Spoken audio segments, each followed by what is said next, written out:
மாமல்லபுரத்தில் நடந்த இஃப்தார் விழாவில் திரு விஜய் அவர்கள் பங்கேற்று அங்கே நோன்பு வைத்து பங்கேற்றார் என்று நமது செய்தியாளர் குறிப்பிட்டிருந்தார். கிட்டத்தட்ட ஒரு 13 மணி நேரம் உண்ணாமல் பருகாமல் மாலை அந்த இஃப்தார் நேரம் நோன்பு திறக்கும் நேரம் வரும்போது இஸ்லாமியர்களோடு அமர்ந்து பேரிச்சப்பழம் நோன்பு கஞ்சி அருந்தி நோன்பு திறந்த பிறகு அவர் தொழுகை நடத்தும் காட்சிகளை நாம் பார்த்து கொண்டிருக்கிறோம்.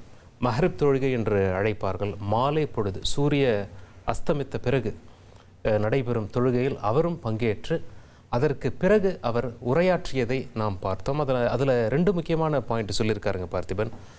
ஒன்று என்ன சொல்கிறாரு அப்படின்னா மதச்சார்பற்ற அந்த கொள்கையில் மதச்சார்பற்ற சமூக நீதி என்ற வார்த்தையை பயன்படுத்துகிறாரு. அதில் ரொம்ப உறுதியாக இருப்போம். அதே போல் எங்கள் தலைமையில் தான் கூட்டணியோ ஆட்சியோ அப்படிங்கிறதுல ரொம்ப தெளிவாக இருக்கார். அதை சொல்லிட்டு கூட்டணி பேச்சுவார்த்தை அதெல்லாம் வதந்தி அப்படின்ற மாதிரியும் ரெஜிஸ்டர் பண்ணியிருக்காரு. அப்போது நிர்மல்குமார் ஒன்று சொல்லியிருந்தாரு, ஆதவர்ஜுனா வேற ஒன்று சொல்லியிருந்தாரு. ஆதவர்ஜுனா சொன்னது பாருங்க, அதாவது எங்களுக்கு 90 சீட்டு தரேன்னு சொல்லி சொன்னாங்க, 2.5 வருஷம் முதலமைச்சர் பதவி தரேன்னு சொல்லி சொன்னாங்க அப்படின்னு சொல்லி சொல்றாரு. அதில் ஒன்று கேர்ஃபுல்லாக சொல்லியிருக்காரு, நாங்கள் 90 கேட்டோம், 2.5 வருஷம் முதலமைச்சர் பதவி கேட்டோம், பட் அதை தர்றதுக்கு எடப்பாடி தயாரா இல்லை அப்படி சொல்லலை. அவங்க எங்களுக்கு 90 ஆஃபர் பண்ணாங்க, அதாவது முதலமைச்சராக 2 வருஷம் இருக்கிறதுக்கு ஆஃபர் பண்ணாங்க, அதை நாங்கள் நாங்கள் ஏற்கலை, மத்திய அரசுக்கு நாங்கள் அடிப்பணிய மாட்டோம் அப்படி சொல்லியிருக்காரு. இப்போ திரு இபிஎஸ் என்ன சொல்கிறார் அப்படிங்கிறத பார்க்கணும். யாராவது செய்தியாளர்கள் திரு இபிஎஸ் அவர்கள்கிட்ட, சார் இந்த மாதிரி நீங்கள் 90 சீட்டு தரேன்னு சொல்லி சொன்னீங்களாமே, அப்புறம் 2.5 வருஷம் முதலமைச்சர் பதவி தாவேக்காக தரேன்னு சொல்லி சொன்னீங்களாமே, அது உண்மைதானா அப்படின்னு சொல்லி கேட்டால் அவர் என்ன பதில் சொல்கிறாருங்கிறது ரொம்ப சுவாரஸ்யமாக இருக்கும். அல்லது பாஜக தரப்பிலிருந்து என்ன கன்ஃபர்மேஷன் கொடுக்க போகிறாங்க அப்படிங்கிறது சுவாரஸ்யமாக இருக்கும். தொடர்ந்து நம்மிடையே தாவேக்க மூத்த தலைவர்களில் ஒருவரான நாஞ்சில் சம்பத் அவர்கள் தற்போது இணைப்பில் இணைகிறார். வணக்கம் திரு நாஞ்சில் சம்பத், தந்தி டிவியோடு இணைஞ்சதுக்கு மிக்க நன்றி. இந்த கூட்டணி தொடர்ந்து தாவேக்க தரப்பு மீது ஒரு விமர்சனம் வச்சுக்கிட்டே இருந்தாங்க. பேச்சுவார்த்தை நடந்ததுன்னு சொல்றாங்க, பேச்சுவார்த்தை நடக்கலன்னு சொல்றாங்க. இப்போ பேச்சுவார்த்தை நடத்தவில்லை அப்படின்றத கட்சி தலைவரும் உங்களுடைய கட்சி தலைவரும் இப்போ உறுதிப்படுத்தி இருக்காரு. ஆனா மாறி மாறி வந்த ஸ்டேட்மெண்ட்ஸ்க்கு உங்களோட பதில் என்ன? அதாவது விக்கிரவாண்டி முதல் பொதுக்கூட்டத்தில் அரசியல் எதிரி திமுக, கொள்கை எதிரி பாஜக என்று பகிரங்கமாக அறிவித்தார். யுத்தகாலம் நெருங்குகிற வேளையில் அதிகாரத்தில் இருக்கிற திராவிட முன்னேற்ற கழகத்தின் அரசை அப்புறப்படுத்த வேண்டும் என்பதில் திமுக எதிர்ப்பை நாங்கள் கூர்மைப்படுத்தினோம். பிஜேபியை விமர்சிக்கவில்லை என்று சில குற்றச்சாட்டுகளை வைத்தார்கள். பேரை கூட சொல்ல மாட்டேங்கிறீங்க, குற்றச்சாட்டு பேரை கூட சொல்ல மாட்டேங்கிறீங்க, பாஜகன்னு சொல்ல மாட்டேங்கிறீங்க. இல்ல அதான் சொல்றேன்.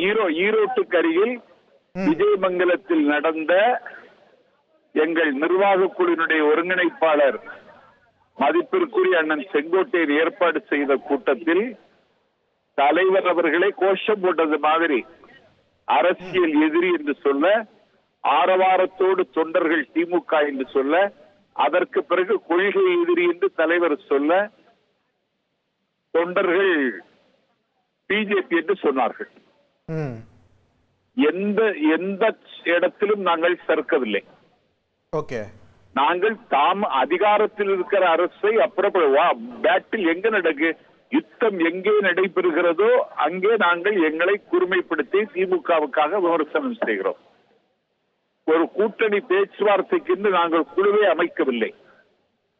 ஆனால் இது எல்லாமே திராவிட முன்னேற்ற கழகம் திட்டமிட்டு செய்கிற சதி.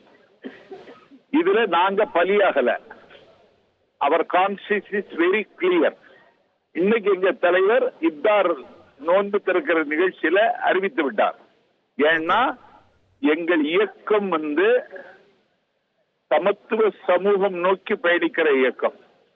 இதுல பிஜேபியை எந்த புள்ளியில் நாங்கள் ஆதரித்தாலும் எங்களுடைய ஆரக்கல் ஆடும் அஸ்திவாரத்துக்கு ஆபத்து வரும் என்று நாங்கள் உணர்ந்திருக்கிறோம். ஆகவே எதிர்க்க வேண்டிய நேரத்தில் எதிர்ப்போம். ஒரு மலிவான மட்டமான அரசியலை நாங்கள் செய்ய மாட்டோம். இதுல நோ காம்ப்ரமைஸ், இதுல எந்த சமரசத்திற்கும் இடமில்லை என்பதை இப்தார் விருந்தில் நாங்கள் அறிவித்திருப்பதன் மூலம் ஒரு தெளிவான பார்வை எங்களுக்கு இருக்கிறது. திராவிட முன்னேற்ற கழகம் இஸ்லாமியர்களுக்கு என்னெல்லாம் துரோகம் செய்தது என்பதையும் வருகிற காலத்தில் நாங்கள் பட்டியலிடுவோம்.